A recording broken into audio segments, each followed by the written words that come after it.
வேலுமுருகன்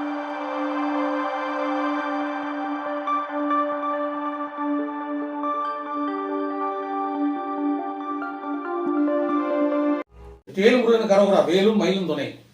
அனைவருக்குமே இனிமையான மங்களகரமான உழவர் திருநாளான தைப்பொங்கல் திருநாள் வாழ்த்துக்களை மகாலட்சுமி ஜோதிட சார்பவங்கள் அனைவருக்கும் மகிழ்ச்சியோடு தெரிவிப்பதோடு, நண்பர்களே, நமது சேனலுக்கு தொடர்ந்து ஆதரவு கொடுத்தவர்கள் அனைவருக்கும் மிக்க மனமார்ந்த நன்றியையும், தொடர்ந்து இந்த சேனலுக்கு நீங்களும் பார்த்து பயன்பெற்று மற்றவர்களுக்கும் பகிர்ந்து ஆதரவு தரும்படி பணிவோடு கேட்டுக்கொண்டு, இந்த வீடியோவால் நம்ம காணக்கூடிய ஜோதிட என்பது மிக முக்கியமானது.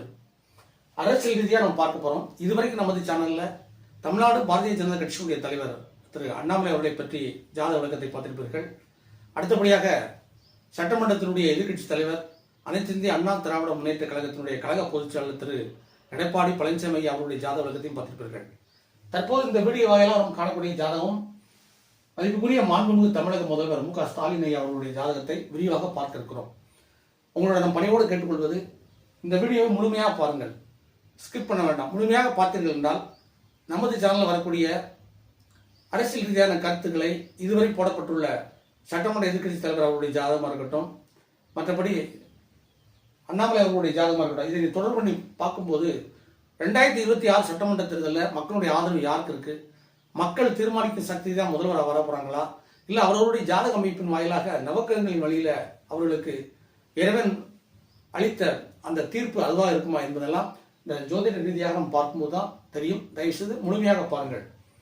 மதிப்புக்குரிய தமிழக முதல்வர் ஐயா அவர்களுடைய பிறந்த தேதி 1/3/1953 சரியான தேதி 7:30 மணி இரவு என்று கணக்கிட்டு அவருடைய ஜாதக அமைப்பு கொடுக்கப்பட்டுள்ளது.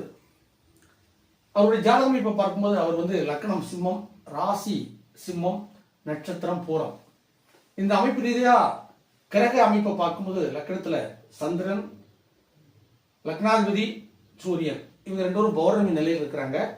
3ஆம் இடத்துல சனி உச்சம், 6ல ராகு, 7ல சூரியன், 8ல புதன் செவ்வாய், 9ல குரு சுக்கிரன், 12ல கேது. இந்த அமைப்புல ஜாதக கட்டங்கள் அமைக்கப்பட்டுள்ளன. சரி, லக்ன ராசி இந்த அதிபதியை பார்க்கும்போது லக்னாதிபதியும் ராசி அதிபதியுமான சூரியனே 7ஆம் இடத்திலிருந்து லக்னத்தை பார்ப்பது, அதுவும் மிகப்பெரிய ஒரு பௌர்ணமி நிலையில் இருந்து, பௌர்ணமிக்கு அடுத்த நாள் தான் இருந்தாலும் பௌர்ணமி என்று எடுத்துக்கொள்ளலாம், அந்த நிலையிலிருந்து லக்னத்தை பார்ப்பதனாலையும் குருவ லக்னத்தை பார்ப்பதனால லக்ன ராசி மிக சிறப்பாக இருக்கிறது. 100% வெற்றிக்கான வாய்ப்பு, எதையும் சாதிக்கக்கூடிய ஒரு வாய்ப்பை காட்டுகிறது. இந்த லக்னத்துக்கு யோகர்கள் எடுத்துக்கிட்டீங்கன்னா சூரியன், சந்திரன், செவ்வாய், குரு, கேது, இவர்கள் எல்லாம் பாருங்க. சந்திரன் சூரியன் பௌர்ணமி நிலையில் இருக்கிறாங்க. குரு செவ்வாய் பரிவர்த்தனை ஆட்சி பெற்ற நிலையில் இருக்கிறாங்க. குருவுடைய பார்வை லக்கணத்துக்கு, கேது அவர் வீடு கொடுத்தவர் பௌர்ணமி சந்திரனா இருக்கிறாங்க. சோ யோகர்கள் மிகச் சிறப்பாக இருக்கிறாங்க. அடுத்த போய் அவயோகர்கள் எடுத்துக்கிட்டீங்கன்னா லக்னத்திற்கு மிக கடுமையான எதிர்வினை ஆட்டக்கூடிய சிம்ம கடக லக்னத்துக்கு சனி பகவான் நீங்கள் எல்லாம் அறிந்ததே. சனி பகவான் 6ஆம் அதிபதி, 6ஆம் இடத்திற்கு கேந்திரமாகி தசம கேந்திரமாகி உச்சம் பெற்றிருக்கிறார். 7ஆம் இடத்திற்கு கோணமாகி லக்னத்துக்கு 3ல மறைந்து சுக்கிரனுடைய வீட்டிலிருந்து 2 மாபெரும் சுபர்கள், நவக்கிரகங்களை முழுமுதல் சுபர் அப்படின்னா குருவின் சுக்கிரன் தான். இவருடைய பார்வையில அந்த சனியானவர் 3ஆம் இடத்துல மறைந்து உச்சம் பெற்று நல்ல நிலையில் இருக்கிறார். 2ஆம் அதிபதி புதன் பார்த்தீங்கன்னா 8ஆம் இடத்துல மறைந்து மறைமுகமாக செவ்வாய்க்குரு பருவத்தினால நீசபங்க ஒரு அமைப்பில் இருக்கிறார். ஸோ லக்ன யோகரும் சரி அவயோகரும் சரி மிகச் சிறப்பாகவே இருக்கிறார். அடுத்தபடியாக பார்த்தீங்கன்னா ஒரே ராசி ஒரே லக்னம், இதை உங்களுக்கு நான் ஒரு விளக்கத்தை கொடுத்தாகணும். 12 லக்ன ராசி அமைப்புகளுக்கும் சில பேருக்கு ராசி உண்டாக வரும், லக்னம் உண்டாக வரும். ராசி பொதுவாக மேசம் என்றால், லக்னம் கன்னி என்றால் 6, 8 அந்த மாதிரி வரும். சில பேருக்கு 1, 5 வரும், 1, 4 இப்படி வித்தியாசம் வரும்போது எண்ணமும் சீலும் எதையும் முனையா இல்லாமல் அதாவது ஏட்டிக்கு போட்டின்னு சொல்லுவாங்க, அந்த நிலையில் இருக்கும். ஆனா முதல்வர் அவர்கள் பார்த்தீங்கன்னா ஒரே ராசி ஒரே லக்னம். அந்த ஒரே ராசி ஒரே லக்னமும் பௌர்ணமி ஒளியில சிம்ம ராசியாகி சிம்ம லக்னமாகி ஒருத்தர் சொல்லுவார், கேட்டிருப்பீங்க யாராவது ஒருத்தர், நான் ஒரு முடிவு எடுத்து விட்டால் அதை சாதித்து வெற்றி பெறும் வரை அந்த செயலிலிருந்து பின்வாங்காமல் முறியடித்து தீர்வன், எத்தனை சோதனை வந்தாலும் பரவாயில்ல, நான் எடுத்த முடிவு எடுத்ததுதான், வெற்றி காணும் வரை விட மாட்டேன். ஒன்று சொல்லுவாங்க, அந்த மயிறு இல்லைன்னா மலை அப்படிங்கிற அந்த அமைப்புக்கு சொல்ல வரேன். ஸோ விடாமுயற்சியோட தன்னம்பிக்கையோட எவ்வளவு பெரிய சோதனை வந்தாலும் பரவாயில்ல, கடும் மயக்கத்தோடு வெற்றி பெறுவதை விட போறதில்லை என்ற ஒரு அமைப்பு ஒரே லக்னம் ஒரே ராசியை சேர்ந்தவர்களுக்கு அதிகமாக இருக்கும். அதுலேயும் குரு அணி லக்னமான சிம்மத்துக்கு அங்க நெருப்பு ராசி. அப்படிப்பட்டவங்களுக்கு எண்ணமும் செயலும் அவர் என்னமெல்லாம் நினைக்கிறாரோ எதிர்கால திட்டம், அரசியல் ரீதியான ஒரு ஆய்வு, ராஜதந்திர அமைப்பு, எப்போது கூட்டணி எப்படி அமைத்தால் வெற்றி பெற முடியும், இந்த காலகட்டத்தில் எப்படி நம்ம அரசாளுமை செய்ய வேண்டும் என்ற அமைப்பையெல்லாம் இந்த ஒரே ராசி ஒரே லக்னத்தை பெற்ற ஐயா அவர்களுக்கு மிக பொருத்தமாக இருக்கிறது. அதை விட என்ன சொல்லணும்னா, அண்ணா கலைஞர் நான் ஏன் போட்டிருக்கேன்னா, பேரறிஞர் அண்ணா சொல்லுவார், எதையும் தாங்கும் எதைய வேண்டும் சொல்லுவார் இல்லையா? அதுபோல அதை பின்பற்றியவர் இவருடைய தந்தையான மறைந்த அமரர் திரு டாக்டர் கலைஞரை அவர்கள். அவர் இருக்குவரை எதையும் தாங்க எதைய வேண்டும் என்ற ஒரு சக்தியோடு இருந்தார், சாதித்து காட்டினார். அதன் வழியிலே 3ஆம் தலைமுறையாக அவருடைய பையன் மதிப்புக்குரிய தமிழக முதல்வர் ஐயா அவர்கள் எதையும் தாங்க எதைய வேண்டும் என்ற அடிப்படையிலே அடுத்த வாரிசுகளுக்கும் அந்த பாடத்தை கற்றுக் கொடுக்கும் வகையிலே இந்த அழகாக பின்பற்றி அமைப்பிற்கு ஒரே ராசி ஒரே லக்னம் மிக சிறப்பாக செயல்படுகிறது. சரிங்க. அடுத்து பார்த்தீங்கன்னா, இந்த லக்கணத்துல யோக அமைப்புன்னு எடுத்துக்கிடுவோம். ஒரு யோகம் 2 யோகமாக இருக்கு. ஒருவர் அதிர்ஷ்டம் பெறணும் அப்படின்னா யோகம் கட்டாயம் வேணும். அவரவர் ஜாதகத்தில் நிறைய யோகங்கள் இருப்பது இயற்கை. எப்படிப்பட்ட யோகம் பாருங்க. பௌர்ணமி யோகம் லக்ன கேந்திரத்தில் அமையணும். இந்த பௌர்ணமி யோகம் என்பது லக்னத்துக்கு 12ல 6லயோ 1ஆம் இடத்துலயோ வேற மாறி மாறி வரக்கூடாது, 6 8ல வரக்கூடாது. லக்ன கேந்திரத்துல பௌர்ணமி யோகம் அமைவது மிகப்பெரிய சிறப்பு. அதுவும் பௌர்ணமி என்பது பூர நட்சத்திரம் தான், அதை எடுத்துக்கொள்ளலாம். பௌர்ணமி என்பது 2-3 நாள் வரைக்கும் புல் பௌர்ணமி இருக்கு. ஏன்னா நிலவு குறைந்து போவதில்லை இல்லையா? ஸோ பௌர்ணமி யோகம். அடுத்து பாருங்க, மகா தன யோகம். பிறப்பிலேயே கோடீஸ்வரர். அவர் பிறந்த நட்சத்திரம் பூரம், சுக்கிரனுடைய நட்சத்திரம் பரணி, பூரம், பூராடம். அப்போ பரணி நட்சத்திரத்தை தரணி ஆழ்வார்னு பழமொழி இருக்கு. அப்போ சுக்கிரன் நட்சத்திரத்தில் இவர் பிறக்கும்போது அவர் எப்படிப்பட்ட வீட்டில் பிறந்திருக்கணும்? பழகி கல்ல அவர் வாழ்க்கை கூறாம செல்வ யோகத்துல என்னவெல்லாம் நினைக்கிறார் அதெல்லாம் அடைய அளவுக்கு அவர் தந்தை இருக்கக்கூடிய அமைப்புல சூரியன் ஏற்கனவே பௌர்ணமி ஒளியில் இருக்கிறார். ஸோ எல்லா பாக்கியம் பெறுவதற்கு தகுதியான ஒரு நிலையில மகாதன யோகம் அப்படிங்கிறது இந்த லக்னத்துக்கு 2, 9, 11 இந்த 3 நபர்களுடைய தொடர்பு பெறும்போது மகாதன யோகம். செல்வத்துக்கு அவர் குறைவே இல்லாமல் வாழ்வார். எதை வேணாலும் அடையக்கூடிய வகையில் அந்த செல்வ யோகம் கிடைக்கும். 2ஆம் அதிபதி புதன், 11ஆம் அதிபதியும் புதன். பாருங்க, 2, 11, 9ஆம் செவ்வாய், குரு செவ்வாய் பரிவர்த்தனை காரணமாக ஒரு தொடர்பு வருவதனால மகா தன யோகம் இருக்கிறது. அடுத்து பார்த்தீங்கன்னா அஷ்டலட்சுமி யோகம். ஒருவருக்கு 1 லட்சுமி கொடுக்கக்கூடிய யோகமே அவர் வாழ்நாள் பூரா 2-3 தலைமுறைக்கு நம்ம செல்வம் சேர்க்க முடியும். அஷ்டலட்சுமியெல்லாம் சேர்ந்து அந்த யோகம் கொடுத்தா எப்படி இருக்குன்னு பாருங்க. ஸோ அப்படி அமைப்பு பார்க்கும்போது ஒருவருடைய லக்னத்திற்கு 6, 12 இந்த ராகுகள் அமைவதை அஷ்டலட்சுமி யோகம் என்று சொல்றோம். சாதாரணப்பட்டவங்களுக்கு அமையாதுங்க. 6, 12 ராகுகது இருந்தால் மட்டும் போதாது. அதுக்கு வீடு கொடுத்த சனி அங்க உச்சம், வீடு கொடுத்த சந்திரன் பௌர்ணமி யோகத்துல குருவுடைய பார்வையில. ஸோ அஷ்டலட்சுமி யோகம் மிக அழகாக இருக்கிறது. அதனால வாழ்க்கையில் அவர் எதெல்லாம் நினைக்கிறாரோ, எந்தெந்த செல்வத்தை நினைக்கிறாரோ எல்லாத்தையும் பெறக்கூடிய அளவு இருக்குது. சந்திர அதியோகம். சந்திர அதியோகம் சிறப்பாக செயல்படணும்னா அது குரு லக்னம் ஆகி பாருங்க, குருவிற்கு 6, 7, 8ல புதன், குரு, சுக்கிரன் இந்த 3 கிரகம் அமையும் போது அதனுடைய திசாபுத்தி காலங்கள் மிகச் சிறப்பாக இருக்கும். அதுக்கு தான் சந்திர அதியோகம். அதுக்கும் கூடுதலாக இந்து லக்கணம். இது மிகப்பெரிய ஒரு சிறப்பு. இந்து லக்கணம் எப்படின்னு கேட்டீங்கன்னா, ராசிக்கு 9ஆம் இடம் வரக்கூடியது செவ்வாய் வீடு, லக்னத்துக்கு 9ஆம் இடம் செவ்வாய், இந்த 2 கூட்டிங்கன்னா 12.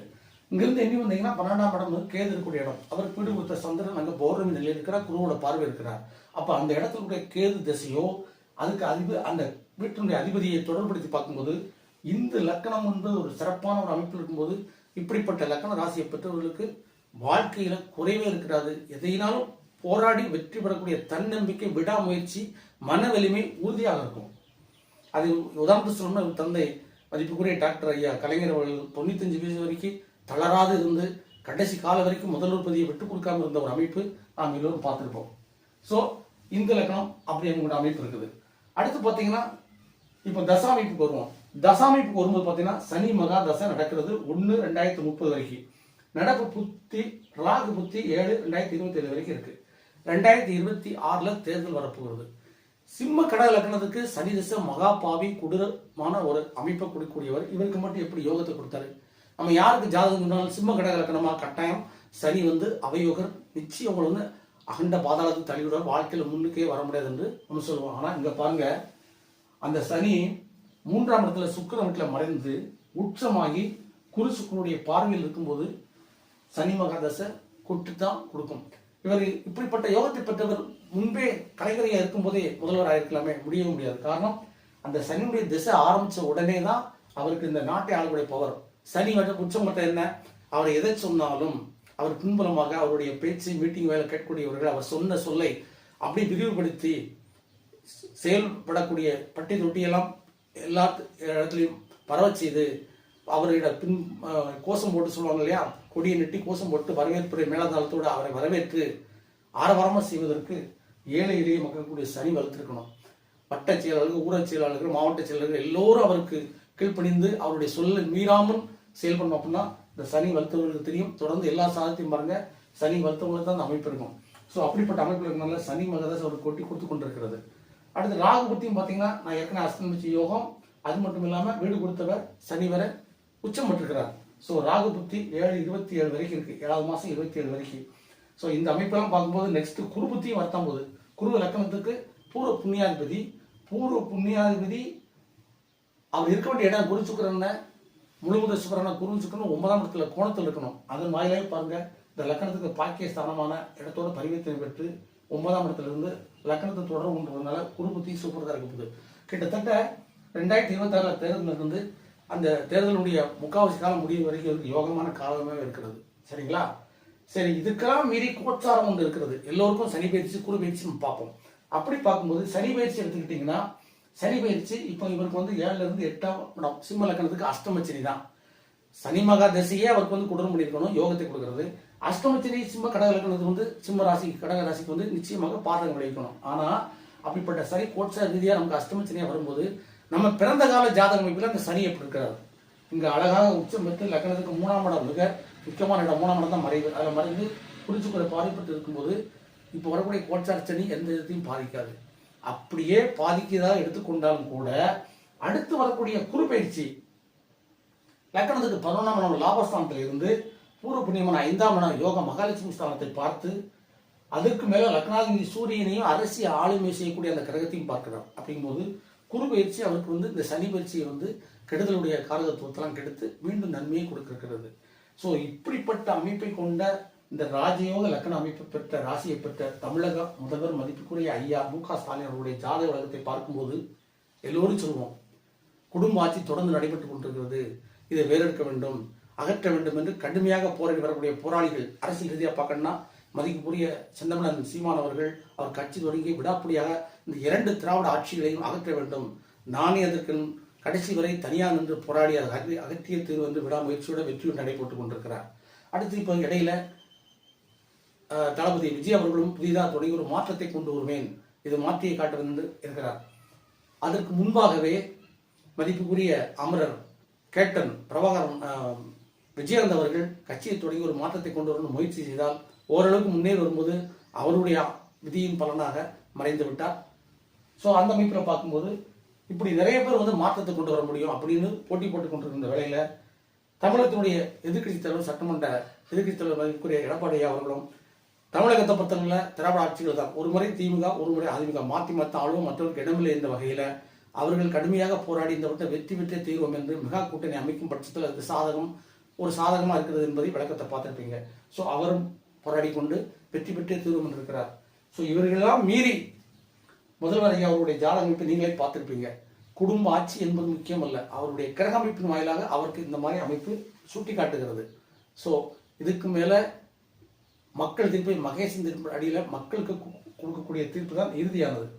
ஸோ எது எப்படி ஆனாலும் எதிர்க்கக்கூடிய எதிர்கட்சிகள் வலுவா ஒரு கூட்டணி அமைத்தால் வெற்றிக்கு ஒரு டஃபா கொடுக்கக்கூடிய ஒரு போட்டிக்கு கடுமையான ஒரு செய்த கொடுக்கலாம். அப்படி இல்லை என்றால் இவருடைய ஜாதக அமைப்பின் வாயிலாக நீங்களே தீர்மானித்துக் கொள்ளுங்கள். மீண்டும் ஒரு வாய்ப்பு தமிழக முதல்வர் ஐயாவுக்கே கூட இருக்கலாம். இதை மக்கள் தான் மகேன் தீர்ப்பாக வழங்க இருப்பார்கள். ஆகவே நமது சேனலை தொடர்ந்து பார்க்கக்கூடிய நண்பர்கள் நீங்களும் பார்த்து பயன்பெற்று எல்லோருக்கும் பயிர் செய்யுங்கள், ஆதரவு கொடுங்கள். அனைவருக்குமே இனிமையான மங்களகரமான மகிழ்ச்சியான உழவர் திருநாள் தைப்பொங்கல் திருநாள் அனைத்தையும் கூறிக்கொண்டு விடைபெறுகிறேன். நன்றி, வணக்கம்.